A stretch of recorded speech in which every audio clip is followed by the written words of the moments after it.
চলছিল না, এতদিন যেভাবে চলছিল সেভাবেই চলবে। সময় পাল্টাচ্ছে, এখন শুধু সিংহাসনে বসে থাকলেই চলে না, দেশ বিদেশ ঘুরে দেখতে হবে কিভাবে রাজ্যের উন্নতি হয়, লাভ হয়, সেই নিয়ে নতুন করে ভাবতে হবে। তার মানে আপনি ঠিক করে নিয়েছেন আপনি যাবেন, তাই তো? হ্যাঁ। আর যতদিন আপনি না থাকবেন এখানে কি হবে ভেবে দেখেছেন মহারাজ? কে সামলাবে সব?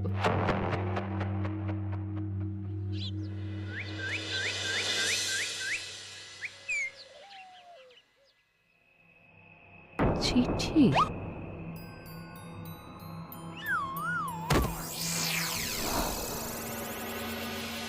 আমি অনেক ভেবে দেখলাম, আসলে এসব সিংহাসন, ক্ষমতা, প্রতিপত্তি অর্জন করা আর রক্ষা করার জটিলতার চেয়ে বাকি জীবনটা শান্তির সাথে বনে কাটিয়ে দেওয়াই ভালো। বলছি সবই তো বুঝলাম, কিন্তু এই শান্তিটা কে? মহারাজ সন্ন্যাসী হয়ে গেলেন আর এসব নিয়েও তুমি ভাড়ামি করছো গোপাল? ও মা গো, এবার কি হবে? চিন্তা করবেন না রানীমা, কৃষ্ণনগরকে আমি আমার বুক দিয়ে আগলে রাখবো। আপনার ছাতির মাপটা ঠিক মতো জানেন তো মন্ত্রী মশাই? মানে ওই গোটা কৃষ্ণনগরকে কি আপনি আপনার বুকের মধ্যে আগলে রাখতে পারবেন? গোপাল! মার্জনা করবেন মন্ত্রী মশাই। আমি বলছিলাম কি, ওইসব আগলে টাগলে রাখার আগে ওই ভালো করে খুঁজে দেখুন সব। মানে কি বলতে চাইছো কি তুমি? মহারাজকে খুঁজে বার করুন মন্ত্রী মশাই, লোক পাঠান, তিনি হয়তো এখনো বেশি দূর যেতে পারেননি। এটা কিন্তু ঠিক বলেছে গোপাল, তাকে একবার যদি খুঁজে পাই আমরা। আপনি চিন্তা করবেন না রানীমা, আমি এক্ষুনি লোক পাঠাচ্ছি। আর গোপাল, রানীমাকে বিশ্রাম নিতে দাও, যাও এখন, যত সব।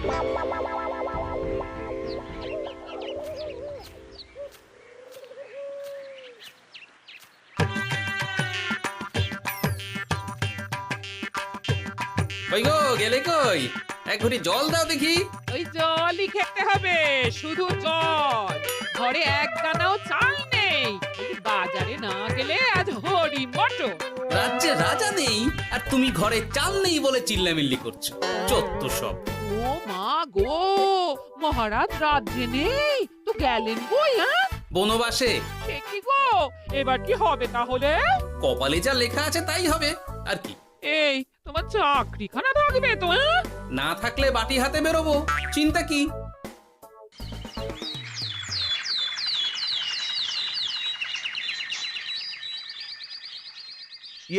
মহারাজ যখন নেই তখন আমি যখন এ রাজ্যের মহামন্ত্রী, তখন আমি এত মানে করার কি আছে মন্ত্রী মশাই? মহারাজ নেই তো কি হয়েছে, রানীমা তো আছেন। আমরা তার কথা মতোই চলব। গোপাল একদম উচিত কথা বলেছে। হ্যাঁ হ্যাঁ, আমিও তো তাই বলছিলাম। মহারাজ যখন নেই তখন রানীমার নির্দেশ মতোই তো আমাদের সামলাতে হবে সব। কতদিন আর আগলাবে গোপাল? আজ নয় কাল এই শর্মাকেই বসতে হবে এই সিংহাসনে। যতদিন পারি ততদিন তো চেষ্টা করতেই হবে মন্ত্রী মশাই। আপনি যদি চলেন ডালে ডালে, আমি চলি পাতায় পাতায়। রাজা মশাই আছেন? আমি অনেক দূর থেকে আসছি।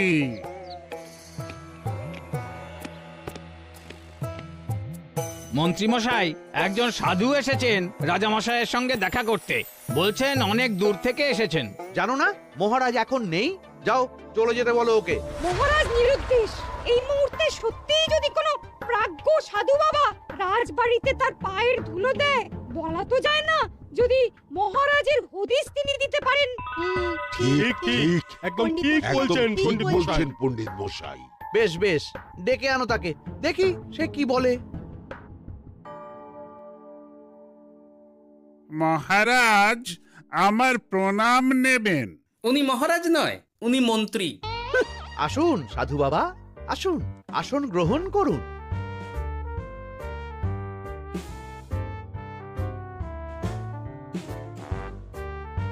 এ কি করলেন সাধু বাবা? এটা তো মহারাজের সিংহাসন।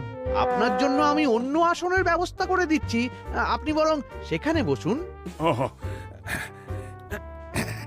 রাজাই যখন নেই তখন তাঁর সিংহাসনে বসতে ক্ষতি কি? আপনি কি করে জানলেন মহারাজ নেই? বুঝলে না, সাধু বাবা যে অন্তর্যামী গোপাল। এবার কি হবে? উনি যদি বলে দেন মহারাজ কোথায় আছেন, তাহলে তো আমার আর পণ্ডিত মশাই, আগেই ওরকম হামলে পড়বেন না। আচ্ছা, আপনি যদি অন্তর্যামী হন, বলুন তো আমাদের রাজা মশাই কোথায় গেছেন? জবর জটা কালো চুলে দেনামা অতীত বলেন। বুম! মহারাজ বনবাসে গেছেন। এটা যখন বলেছেন সাধু বাবা, তাহলে মহারাজ এখন কোথায় আছেন সেটাও নিশ্চয়ই আপনি বলে দিতে পারবেন। আহ গোপাল, সব বিষয়ে নাক গলিও না তো তুমি। ঠিক ঠিক আছে, রাজা মশাইকে নিয়ে চিন্তা হওয়া তো খুবই স্বাভাবিক, কিন্তু গোপাল, রাজা মশাই বনবাসে গেছেন, তাকে আর সংসার মায়ায় বাঁধা ঠিক কাজ হবে না। এ আপনি কি বলছেন সাধু বাবা? মহারাজ না থাকলে রাজ্য চলবে কেমন করে? নতুন রাজা নির্বাচন করতে হবে। এই তো খেলা জমে গেছে, একে দিয়েই কাজ হবে মনে হচ্ছে। আহা সাধু বাবা, এসব নিয়ে নয় পরে আলোচনা করা যাবে। এই কে আছো? সাধু বাবার পা ধুইয়ে দাও ভালো করে। না, বিষয়টা ঠিক সুবিধের মনে হচ্ছে না। আহা মন্ত্রী, করেছ কি? আমি সাধু মানুষ, এত খেতে পারি কি? ও বললে হবে না সাধু বাবা, আপনার জন্য নিজে দাঁড়িয়ে থেকে মহারাজের খাস হালুই করকে দিয়ে রাঁধিয়েছি সব। এ দেখুন না একটু, অমৃত অমৃত। বেশ বেশ, এত করে বলছো যখন, বাহ বাহ, চমৎকার চমৎকার। আমি জানি তো যে এমন খাবার আপনি আগে কখনো খাননি। তা বটে বটে, ভেবেছিলাম কটা দিন বিশ্রাম নিয়ে চলে যাব। এখন দেখছি যা আদর আতিথেয়তা শুরু করেছো তোমরা, তাতে তো মাস কয়েক কাটিয়ে না গেলে আমারই লোকসান হবে। থাকুন না, থাকুন, যতদিন ইচ্ছা থাকুন। আমার ইচ্ছা অনুযায়ী সব চললে তো ওই গোপালের জায়গায় আপনাকেই সবার মহারথী করে রেখে দিতাম চিরকাল। এসব কি বলছো মন্ত্রী? কেন, পরিকল্পনাটা মন্দ নাকি? আমি হব এই রাজ্যের নতুন রাজা, আর আপনি হবেন আমার রাজসভার প্রধান মহারথী। বটে, কাজটা খুব একটা কঠিন না। মহারাজ বনবাসে, আর আপনি নিজেই তো বললেন তাকে ফিরিয়ে আনাও ঠিক হবে না। তাহলে তা বলেছি, কিন্তু বাকি অন্যান্য সভাসদেরা আছে, তারা তো। আরে ছাড়ুন তো ওদের কথা। আকাশে হাত ছড়িয়ে আর একবার মন্ত্র পড়ে নেবেন, বলবেন এই রাজ্যের রাজা হওয়ার ক্ষমতা একমাত্র আমার মধ্যেই আছে। ব্যাস, সবাই মানতে বাধ্য। তারপর আমার একটা হিল্লে হয়ে গেলে আপনারটার ব্যবস্থাও আমি করে দেব, বুঝলেন? বুঝলাম, একেবারে জলের মতো পরিষ্কার। ব্যাস, কালই তাহলে কাজ শুরু করে দিন। বেশি দেরি করে তো লাভ নেই। বলা তো যায় না, মহারাজের যদি রানীমার জন্য মন কেমন করে, রাজ্যে ফিরে আসে, ওসব হওয়ার আগেই সেরে ফেলতে হবে সব কাজ। রাজা হওয়ার খুব তাড়া দেখছি তোমার মন্ত্রী। ওপরে ওঠার ইচ্ছা কার না থাকে বলুন তো সাধু বাবা? আর মাত্র কটা দিনের অপেক্ষা, ব্যাস। তারপরেই এই সিংহাসনের মালিক হব আমি, কৃষ্ণনগরের নতুন রাজা হব আমি। সমস্ত ধন দৌলত থাকবে আমার এই হাতের মুঠোয়। কি অত ভাবছেন মন্ত্রী মশাই একা একা? মানে কি ভাবছি তার কৈফিয়ত তো তোমায় দিতে হবে। হ্যাঁ হিমা, ছি ছি ছি, আপনি কেন কৈফিয়ত দেবেন? আপনার মুখ দেখলেই তো বোঝা যাচ্ছে যে আপনি কি ভাবছেন। তাই বুঝি? তা বলো দেখি কি ভাবছি আমি। আপনি ভাবছেন ওই কৃষ্ণনগরের সিংহাসনের কথা। শুনে ফেললো নাকি সব? আপনি ভাবছেন আমাদের মহারাজের কথা, তাকে কিভাবে ফিরিয়ে আনা যায় সেই কথা, তাই না? মহারাজকে যে আর ফিরিয়ে আনা যাবে না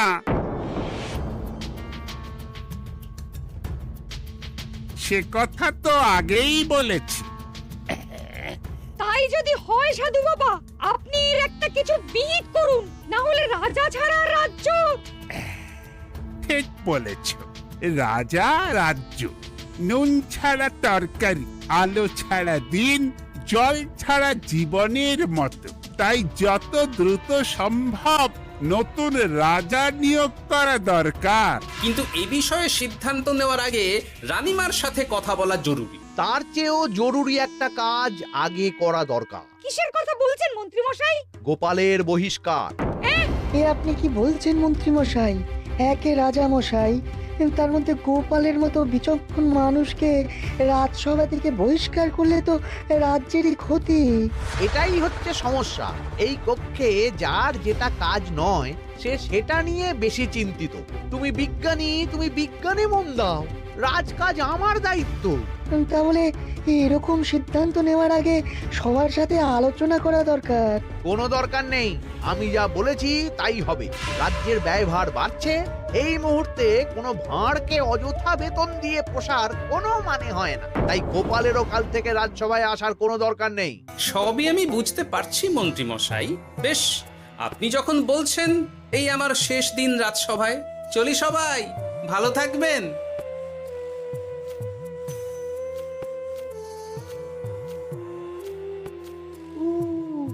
এত সহজে যে বেটা মাঠের বাইরে চলে যাবে বুঝতেই পারিনি আগে। এবার আমার আর সিংহাসনের মাঝে নেই কোনো বাধা, নেই কোনো কাটা। তুমি চিন্তা করো না, আমি নিজে মন্ত্রীর সাথে কথা বলবো। না না রানীমা, সেসবের দরকার নেই। মহারাজ ছাড়া রাজবাড়ি শূন্য শূন্য লাগে, আমারও মন লাগছে না এখানে। বেশ, যা ভালো বোঝো তাই করো, তবে ডাকলে এসো কিন্তু। হ্যাঁ রানীমা, নিশ্চয়ই আসবো। এখন আমি চলি। যাক, এই কদিনে মাথাটা খেলানোর সময় পাওয়া যাবে একটু, না হলে কেমন যেন গুলিয়ে যাচ্ছে সব। কি যে বলো গোপাল দাদা, এই শেষ দুটো শাকের আটি নিয়েও দরদাম করবে তুমি? ওরে, আমি বেকার মানুষ, দরদাম না করে উপায় আছে আমার? হ্যাঁ শোনো শোনো শোনো, মহারাজ কৃষ্ণচন্দ্রের অবর্তমানে কৃষ্ণনগরে নতুন রাজা হিসেবে নির্বাচিত হবেন রাজ্যের মহামন্ত্রী।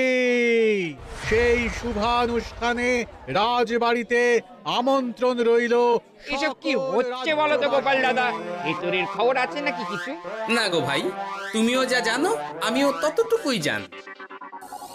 ও গোপাল দাদা, ব্যাপার কি? এ সময় এখানে কি চাই?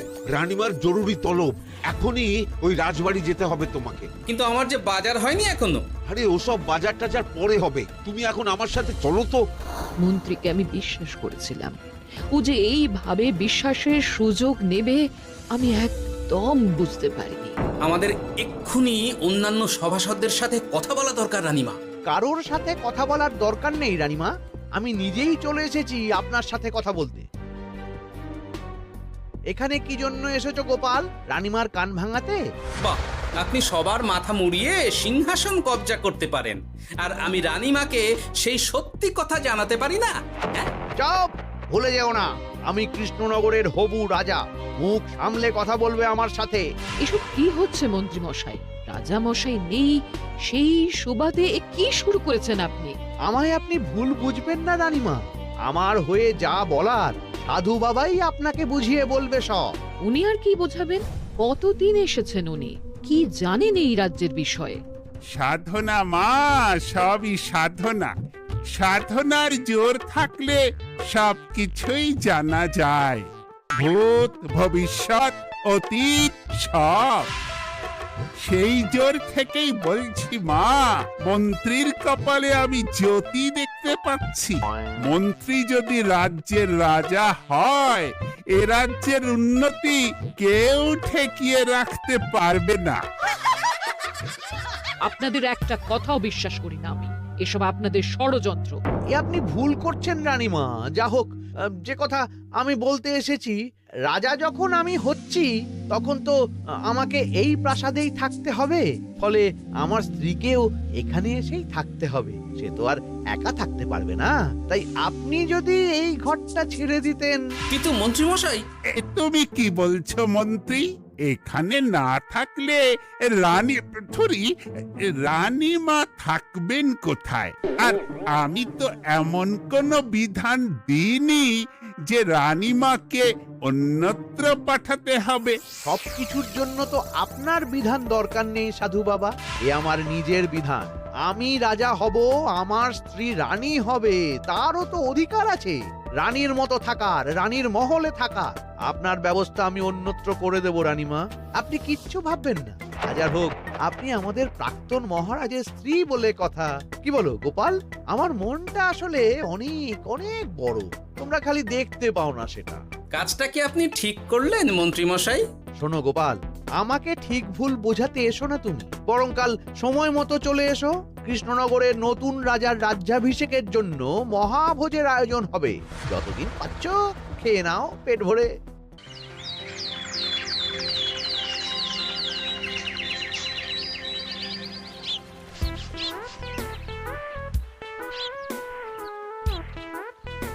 আরে এগুলো আবার কি পরে আছে এখানে? কি তো মহারাজের পোশাক, এখানে এসব কি করে এলো? তাহলে কি মহারাজ? না না না, হিসেবটা কেমন যেন ওলট পালট হয়ে যাচ্ছে। সময় তো হয়ে গেল, নতুন মহারাজকে ডাকুন এবার। এসে গেছি এসে গেছি। আসুন মন্ত্রী মশাই, আসুন। মুকুট নিয়ে দাঁড়িয়ে আছি আপনার মাথায় পরাবো বলে। সাধু বাবা, এবার মহারাজ বলা অভ্যাস করুন। মহারাজ।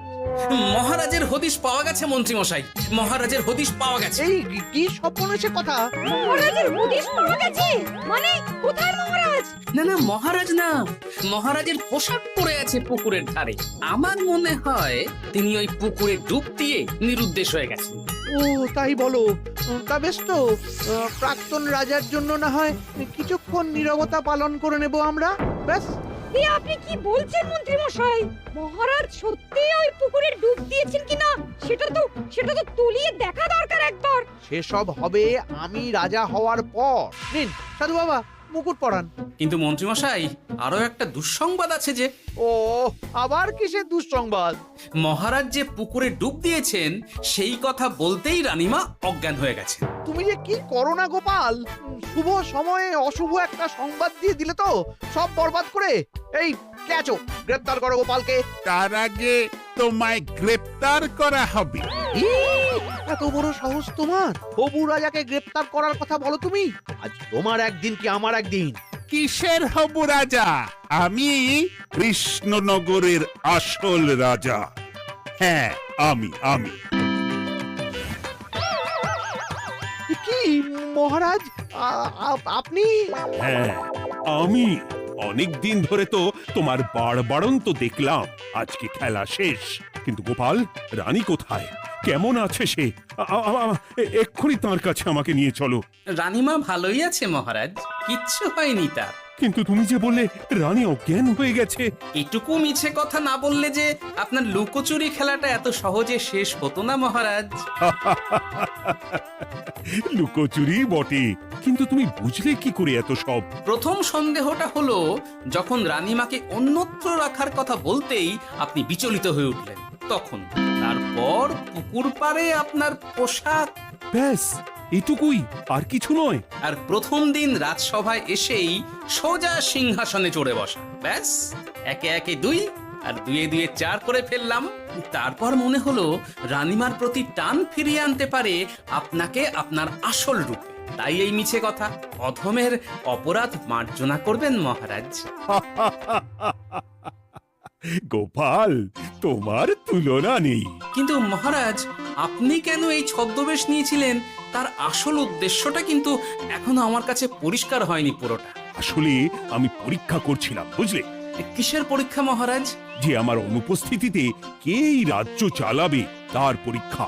এবং আমি ঠিক করেছি যে কদিন ব্যবসার কাজে আমি বাইরে থাকব, ততদিন রানীর পরামর্শ মতো সমস্ত কিছু সামলাবে গোপাল। জয় মহারাজ,